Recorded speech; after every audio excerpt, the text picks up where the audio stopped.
تو حضرت عائشہ صدیقہ رضی اللہ تعالیٰ عنہ فرماتی ہیں وہ بڑی باتیں سناتی اور آخر میں کہتی وہ ہار والا دن بھی بڑا عجیب دن تھا، اور میرے رب کی قدرتوں کا دن تھا، وہ بھی بڑا عجیب دن تھا۔ سیدہ عائشہ صدیقہ رضی اللہ تعالیٰ عنہ ایک دن فرمانے لگی کہ تو ہار والے دن کا بڑا ذکر کرتی ہے، وہ کیا دن تھا؟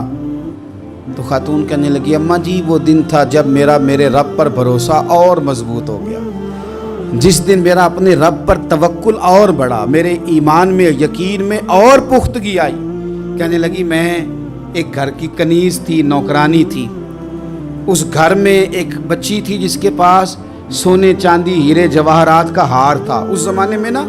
چمڑے کے اوپر لوگ ہیرے جواہرات لگاتے تھے، کئی دفعہ سرخ رنگ کے چمڑے پہ لگائے جاتے تھے، وہ بچی پہنتی تھی۔ تو کہتی ہوں بچی کے اس نے اتار کے رکھا یا اس سے گرا وہ ہار تو چیل اسے اٹھا کے لے گئی گوشت سمجھ کے، اور میرے سامنے اٹھا کے لے گئی۔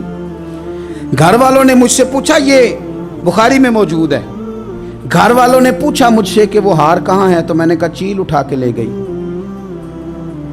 گھر میں کچھ چوری ہو جائے تو سب سے پہلا الزام کس پہ لگتا ہے؟ ملازمین پہ۔ کہتے انہوں نے مجھے بڑا مارا،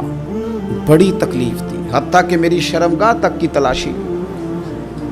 میری عزت اتنی خراب کی میں بتا نہیں سکتی۔ میں نے اپنی زندگی میں ایک واقعہ دیکھا،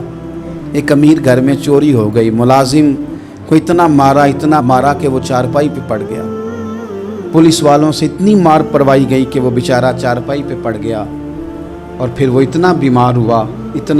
ہوا اور کچھ دنوں کے بعد پتہ چل گیا کہ چور تو اپنا بیٹا ہے ان کا، پھر اس کا انتقال ہو گیا۔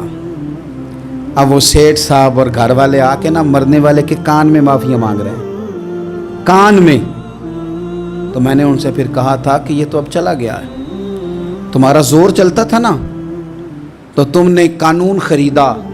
اور تم نے اسے جتنا ہو سکا تم نے اسے مار پڑوائی، تمہارے پاس جو عدالتیں تھیں تم نے وہاں کارروائی کی، اب ایک عدالت قیامت کے دن لگے گی۔ یہ کمزور تھا نا، کچھ کر نہیں سکا۔ میرے نبی پاک صلی اللہ علیہ وسلم نے فرمایا سن لو، اگر سینگ والی بکری نے بغیر سینگ والی بکری کو تکلیف دی ہوگی نا تو قیامت کے دن اسے بھی بدلہ دینا پڑے گا کہ تیرے پاس سینگ تھے اور تو نے اسے مارا تھا۔ وہ خاتون عرض کرتی ہے سیدہ عائشہ کی خدمت میں کہ مجھے بڑا مارا، مجھے تکلیف دی، میں کہہ رہی تھی کہ میرے سامنے چیل لے گئی ہے پر وہ نہیں مان رہے تھے، اماں جی انہوں نے مجھے بڑا مارا۔ حضرت عائشہ صدیقہ کہتی ہیں پھر کیا ہوا؟ کہنے لگی اماں جی جب کوئی میرا مددگار نہ رہا، مجھے تکلیف دے رہے تھے، رسوا کر رہے تھے، تو میں نے اپنے رب سے مدد چاہی، میرے رب کی طرف میں نے توجہ کی، میں نے کہا مالک اب تو ہی میرا مددگار ہے۔ کہتی ہے وہ مجھے مار رہے تھے تو وہ چیل جو ہار لے گئی تھی وہی لے کے واپس آ گئی، اور ہمارے سروں کے قریب لا کے اس نے جب اس ہار کو پھینکا وہ مجھے چھوڑ کے سائیڈ پہ ہوئے، وہ میری بے گناہی جان گئے، لیکن آپ کو بتاؤں اس دن سے میرا اپنے رب پر یقین اور بڑھ گیا۔ مجھے سمجھ آ گئی کہ جب انسان پورا ٹوٹ جاتا ہے اور جب کوئی چاروں جانب اس کا مددگار نہیں ہوتا تو رب تو ہوتا ہے نا، اللہ تو اس کا مددگار ہوتا ہے نا، وہ تو پھر اپنے اس بندے کی مدد کرتا ہے نا، پھر وہ تو توانائی دیتا ہے نا، وہ تنہا نہیں چھوڑتا،